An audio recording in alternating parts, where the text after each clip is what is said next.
December 5th 2024. இன்றைக்கி கடவுள் நம்மளை பார்த்து சொல்கிற வார்த்தை என்ன அப்படின்னா, நீங்கள் என்னுள்ளும் என் வார்த்தைகள் உங்களுள்ளும் நிலைத்திருந்தால் நீங்கள் விரும்பி கேட்பதெல்லாம் நடக்கும். யோவான் 15வது அதிகாரம் 7வது வசனம். இந்த வார்த்தை மூலமாக கடவுள் நம்மளுக்கு என்ன சொல்ல வர்றாரு அப்படின்னா, நம்ம நிறைய பேர் டெய்லி பைபிள் ரீட் பண்ணுறவங்களா இருப்போம், இல்லை ப்ரேயர் பண்ணுறவங்களா இருப்போம். இந்த மாதிரி நிறைய பேர் நிறைய விதமாக இருப்போம். காலையில் எழுந்திரிச்சோன்னே ப்ரேயர் பண்ண. ஆனால் நான் என்ன சொல்கிறேன்னா, ப்ரேயர் பண்ணுறதுனாலையும் நம்ம ஒரு ஜெபிக்கிறனாலையோ இல்லை ஒரு ஜெபமாலை பண்ணுறதுனாலையோ இந்த மாதிரி காரியங்களாக நம்ம ஈடுபடுறதுனாலையோ கடவுள் நம்மளோட கோரிக்கையை கேட்க போகிறதில்ல.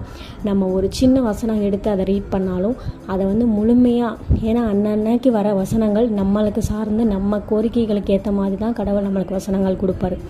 அந்த வர ஒரு ரெண்டு வார்த்தை படித்தாலும் கூட அது நம்மளுக்கான கடவுள் கொடுத்துருக்க நம்மளுக்கான வசனம் அப்படின்றத உணர்ந்து நம்மளுக்கு அந்த வசனம் ஏற்படுத்தி கொடுத்த ஆண்டவருக்கு நன்றி சொல்லி அந்த வசனத்தை நம்ம உணர்ந்து அதை நம்ம